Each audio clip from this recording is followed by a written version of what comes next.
Hey there guys, the PC Guy here with the news in tech and gaming for the week, and for the first piece of information today, if you are planning on getting new RAM or SSDs, now is probably the best time to get them. There's a couple different reasons of why you should get it immediately and not wait for it. The major of one of which is Japan and South Korea are having a bit of a trade war situation, which is affecting the RAM and SSD prices. Those countries are some of the biggest producers of RAM and SSD technology in the form of NAND flash. They are produced in the same factories basically. So as a result of this whole political climate, we are expecting a 10 to 15% increase on the prices of these products reported by TechRadar. This is already being seen on some prices, although for several reasons, this one being one of them in the long term, but another couple of reasons in the short term. The launch of Ryzen 3000 series, or Zen 2 as you prefer to call it, has also been leading to a spike in RAM prices in some segments, most specifically the 3600 CL16. It was advertised as being the ideal frequency and latency times for the Ryzen 3000 series to run, and as you can see, after the long period of high prices that we've had for the past couple of months slash years, there was a drop at the start of this year, and around here it is spiking back up again. So the prices were, this is a 16 gigabyte kit of G-Skill Trends RGB.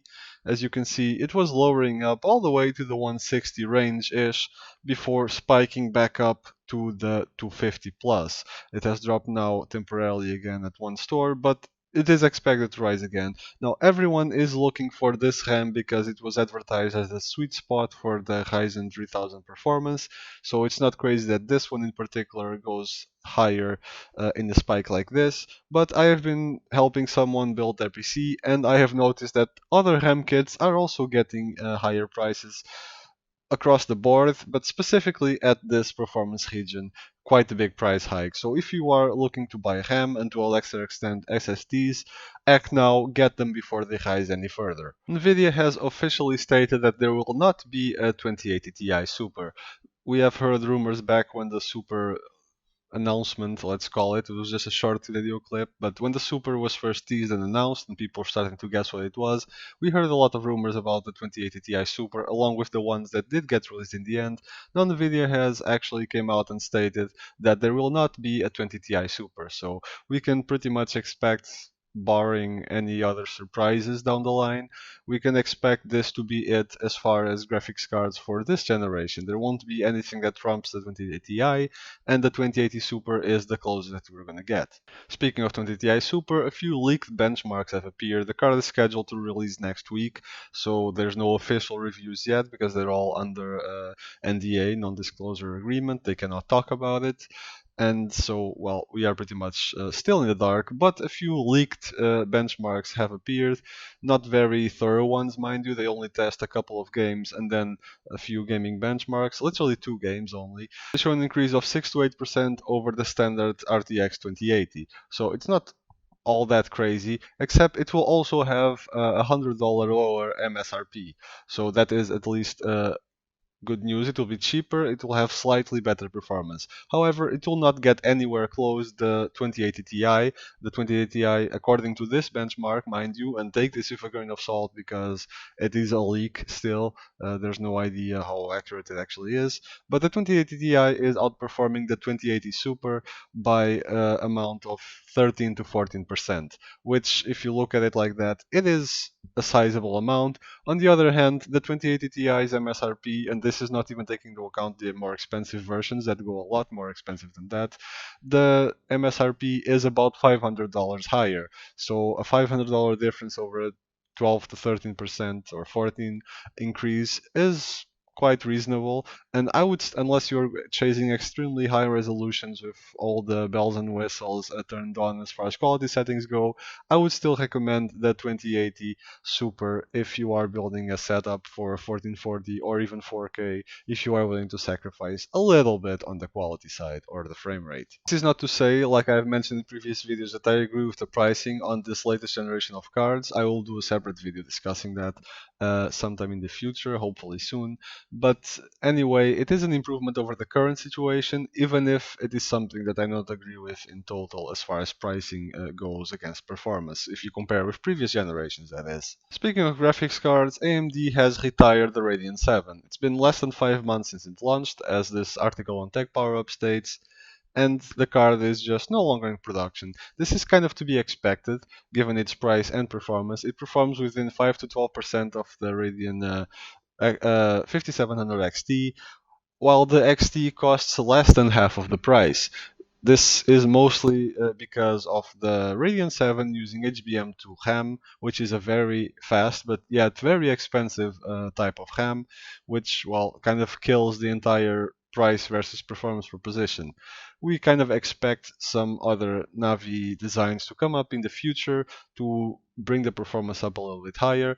We are hoping that at the end of this month or in August, when the board partner cards are coming out from Asus, EVGA, etc., will bring an improvement on the Navi performance that we have been seeing from the 570 and 550 XT, with the improving on the cooling situation, because the blower style cooling is not really ideal. So we'll see what performance gains that will bring. In the meantime, the Radeon 7 is probably still out there in the market to sell, but once the stocks are sold out, there is just no more production coming up, which there is really not any reason to keep the Radeon 7 in production at this point. Navi 14 has been spotted on a few benchmark sites, most notably CompuBench. It is, for those expecting a higher end Navi, it is still not what we were waiting for in terms of higher end performance. This is more of a lower end part. It's supposed to be competing with the 1660, replacing the Polaris RX 580, and if it is going to be priced anywhere downwards from the $200 mark, it could actually be solidifying AMD's dominance on the lower end and completely owning the entry-level GPUs. It still uses GCN architecture, so it's not completely full DNA yet.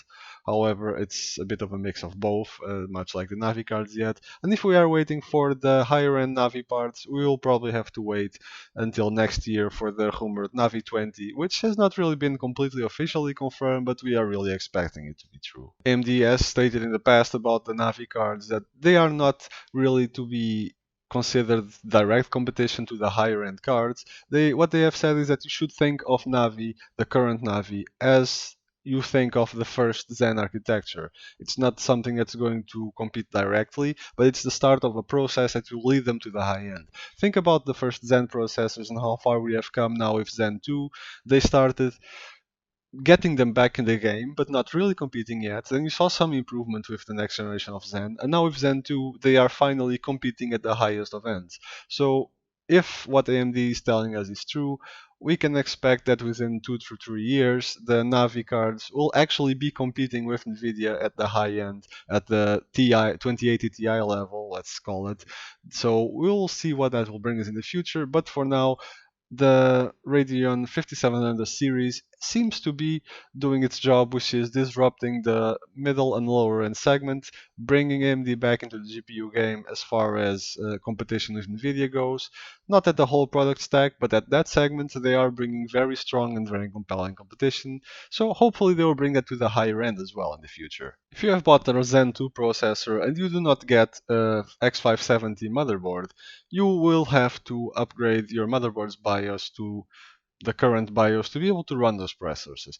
This is because those motherboards were probably already manufactured and in stock before Zen 2 was launched, so the BIOS was not updated beforehand and it has to be updated later to actually run those processors. If you are in this situation, AMD has actually have a program that lets you borrow basically a low-end CPU that is compatible with those motherboards so that you can update the BIOS and then return. They have a very easy process on their website. You can check it out yourself, and they will send you an Athlon. Forgive me for double checking. They'll send you an Athlon 200 GE with prepaid return shipping. You can receive it, update your BIOS, and then you will ship it back. This is a good alternative to having no way to run the CPU on your motherboard and to update the BIOS. You can possibly also ask at what if you buy it at an actual store, at a physical store, you can probably ask them to update it for you. They might have CPUs lying around. it's a lot simpler. But if you do not have that alternative, and if you have ordered online, as long as you provide proof of purchase of the motherboard and explain your situation, they will send it to you for no cost, and you will be able to have your CPU running, which is a nice gesture and a good solution by AMD. AMD has stated that they are starting to work on the development of their Zen 5 generation already. This is not going to hit until 2022 at the very least, but it is good to know that they are on track with their product development. According to AMD's roadmap, Zen 2, well, it's live now on 7 nanometers. Zen 3 is going to be on 7 nanometer plus, and it is already on track from what they say, so we can expect it probably sometime next year, I'm guessing. Zen 4 is in design, and it is not completely known exactly what process node it will be, will it be 7 nanometers or not, but we expect it to be 7 nanometers plus plus still, unless it really goes well with the transition. For Zen 5, it is not known. It is only known that is already, the design process is starting. We know that it will be around 222, maybe 223, and it is not really yet known if it will be 5 nanometers or 7. However, if it is 5 nanometers and if the improvements are anything of the sort that we saw as the jump to 7 nanometers, then we really have some high expectations of what is going to be bringing to the table. Still, we still have to see how Intel is going to respond, what are they developing, how is their transition to 10 and 7 nanometer going. If the recent history is anything to go by, it's not really going smoothly, it's having some delays, but competition is great, so in that aspect I do hope Intel kind of gets up into their game. I love AMD right now for what they're doing. However, if Intel can keep competing and not just let AMD storm ahead of them, it will be good for everyone really, because they will force each other to bring more improvements at a better price, and we will be having some really nice surprises in the CPU department in the next few years, surely. As far as gaming goes, well, you guys all know that I don't really feature a lot of gaming here, even though this is a tech and gaming spot. I usually focus mostly on the tech, but I do have something to kind of talk about this time around. World of Warcraft, you might have noticed, is one of the games I play most often, really. It's the only one I really play regularly. And one of the things that people get excited about on the higher end in World of Warcraft is the race to world first. And that means, well, when a new raid dungeon opens up, which is the higher end PvE scene, for those not familiar, there is usually a world first race to see who can clear it first on the highest difficulty setting. Obviously, with most games out there with a competitive scene, it's widely streamed and broadcasted, and the teams are a bit on the semi-professional level, and obviously those streams are what brings the money. Now, the streaming of this world first race has usually been left in the hands of the community at large, of each guild that runs the competition on their own. But Red Bull is trying to kind of take control of the competition basically by signing up with the guilds, hosting it on their own Red Bull channel, while providing the guilds a bit lower compensation for their time and the efforts as compared to what they would get if they would stream it on their own and get the ad revenue on their own. It is a bit of a controversy. Several higher end guilds are trying to fight this. They're trying to make kind of a unofficial guild union, so to speak, on a general agreement of how the race should be conducted and not. So it is interesting to see how this will develop. This has been the most important news for the week. There's not a whole lot of new launches and stuff coming out at this time, other than Zen 2 and Navi and RTX Super, which I cannot really go over in greater detail, sadly. So, well, yeah, that's what I have to talk about. It's been a bit boring in terms of variety the past few weeks. I get that, but well, it's the times. CPU and GPU and hardware cycles usually are very cyclical. You have launches and then you have lulls in between, and we are about to be heading to a lull in between. So, uh, yeah, hopefully it will pick up soon and we'll have some new, nicer, more interesting stuff to talk about. In the meantime, have fun, like and subscribe if you enjoy the content. Otherwise, keep checking, I might have something new for you some other time, and I'll see you guys next time.